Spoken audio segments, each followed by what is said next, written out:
سلمیٰ کسی معمول کی طرح چلتی باہر آ گئی۔ باہر خون جما دینے والی سردی تھی، مگر سلمیٰ ہر چیز سے بے نیاز مین روڈ سے باہر نکل گئی۔ وکرم کو اپنے بھیڑوں کے ذریعے سلمیٰ کی خبر ملی۔ وہ ان پر سخت ناراض ہوا کہ وہ اس کی حفاظت کیوں نہیں کر پائے۔ اسے بتایا گیا کہ اس وقت وہ جس کمرے میں ہے وہ وہاں داخل نہیں ہو سکتے۔ حالانکہ جب وہ نماز کے لیے کھڑی ہوئی، انہوں نے اس کے دماغ کو مکمل طور پر اپنے کنٹرول میں رکھا۔ وہ باوجود کوشش کے کلام الہی یاد نہیں کر پائی۔ خیر اور شر کی اسی جنگ نے اسے اس حال تک پہنچا دیا۔ وکرم نے کہا وہ اسے دماغی طور پر مطمئن کریں۔ اس کے بھیڑوں نے معذوری ظاہر کی۔ کہا وہ جیسے ہی اس کے پاس پہنچنا چاہتے، کوئی اندیکھی طاقت ان کے راستے میں رکاوٹ بن رہی ہے۔ وکرم چونکا۔ اندیکھی طاقت؟ وہ زیر رب بڑبڑایا، پھر اپنی شیطانی طاقت سے سلمیٰ تک پہنچا، مگر اسے لگا جیسے برقی کرنٹ لگا ہو۔ وکرم دماغی طور پر حاضر ہوا اور دھونی جما کر منتر پڑھنے لگا۔ کافی دیر تک پڑھائی کرنے کے بعد وہ اپنی آواز سلمیٰ کے دماغ تک پہنچانے میں کامیاب ہو گیا۔ وہ تیز تیز منتر پڑھنے کے ساتھ ساتھ اپنے بھیڑوں کو ہدایات بھی دیتا جا رہا تھا۔ وہ جانتا تھا کہ جو کوئی اس کا راستہ کاٹ رہا ہے، اگر وہ اس کے منتر سمجھ گیا پھر شاید اس کے لیے دماغی رسائی بھی آسان نہیں رہے گی۔ بالآخر وہ سلمیٰ کو اس کمرے سے باہر لانے میں کامیاب ہو گیا۔ پھل ٹیبل پر رکھ کر سلیمان پلٹا۔ آج پھر غور سے دیواروں کا جائزہ لینے لگا۔ جلد ہی گھبرا کر وہاں سے ہٹ گیا۔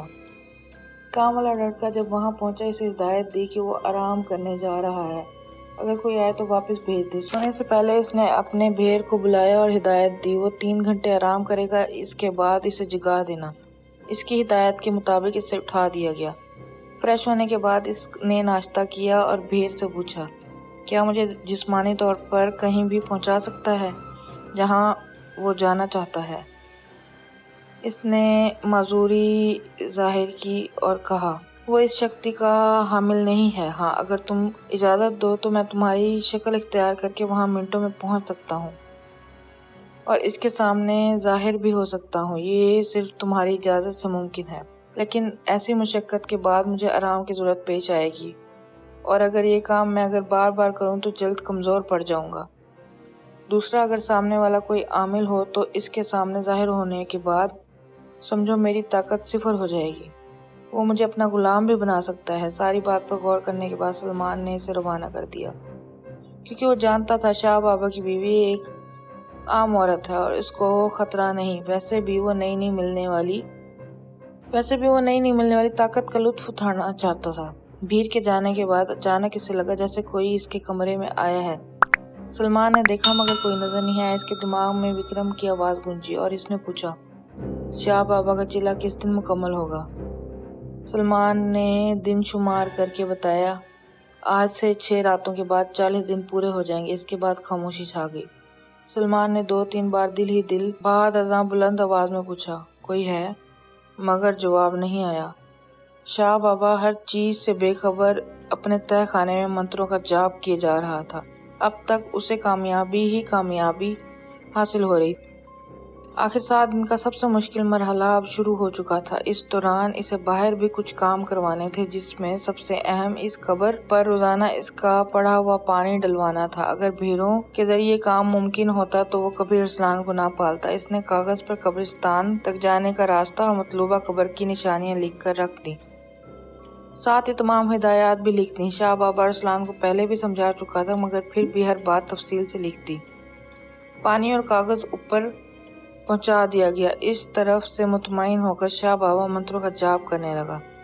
سلمیٰ جب کلینک کے مرکزی دروازے سے باہر آئی تو اس نے ایک جانب نہایت حسین نوعمر لڑکی کو دیکھا جو اسے اپنے پاس بلا رہی تھی۔ سلمیٰ کسی اندیکھی ڈور سے بندھی اس کی جانب کھینچتی چلی جا رہی تھی۔ اس لڑکی کے ہاتھ میں ایک ٹرے تھی جس میں ایک خوش رنگ مشروب کا گلاس تھا۔ اس نے ادب سے سلمیٰ کو پیش کیا۔ سلمیٰ نے ہاتھ بڑھا کر گلاس پکڑا اور ہونٹوں سے لگا لیا۔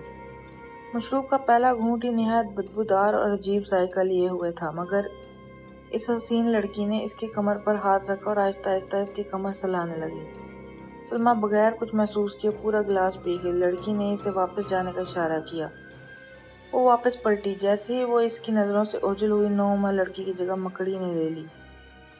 اور ایک جانب چل دی۔ سلمیٰ واپس آ کر بیڈ پر لیٹ گئی۔ اس دوران نہ سلمیٰ کو کسی نے روکا نہ کسی کو نظر آئے۔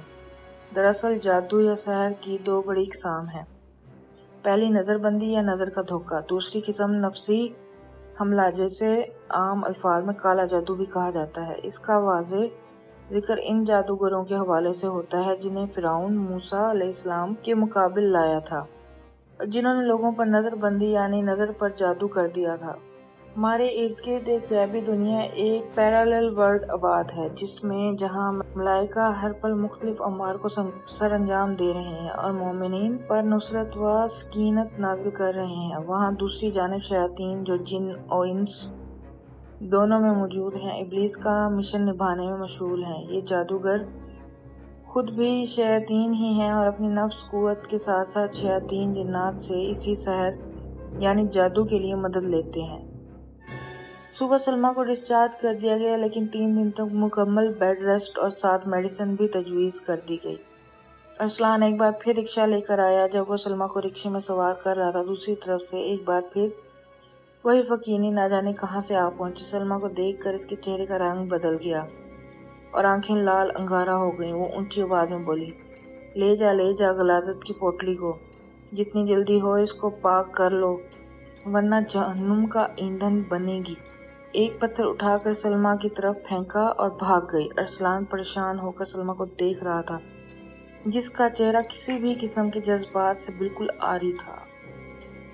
سلمان جب کمرے میں آیا، ٹیبل پر ایک کاغذ اور شیشے کی بوتل میں پانی موجود تھا۔ سلمان نے پھل رکھے، کاغذ اور بوتل اٹھا کر جلدی سے کمرے سے نکل گیا۔ شاید یہ ان چیلوں کا اثر تھا، اب وہ وہاں کسی غیر مرئی وجود کی موجودگی محسوس کرنے لگا تھا۔ اسے لگا کمرے میں کوئی ہے جو مستقل نگرانی کر رہا ہے۔ وہ شاہ بابا کی ہدایت کے خلاف چلا تو کسی مشکل میں پڑ جائے گا۔ کمرے سے واپس آ کر سلمان نے تمام تفصیلات کو بغور پڑھا اور ذہن نشین کر کے کاغذ کو ہدایت کے مطابق آگ میں جلا دیا۔ جب کاغذ کو جلا رہا تھا تو ایک بار پھر اسے غیر مرئی لہر محسوس ہوئی۔ وہ سمجھ نہ پا رہا تھا کہ کون ہے جو نگرانی کر رہا ہے۔ یہ بات اسے پریشان کر رہی تھی۔ اسے جب باہر جانا ہو تو وہ وکرم کو اطلاع کرنی ہوگی۔ جب تک یقین نہ ہو جائے کون اس کی نگرانی کر رہا ہے، وہ کسی مصیبت میں نہ پڑ جائے۔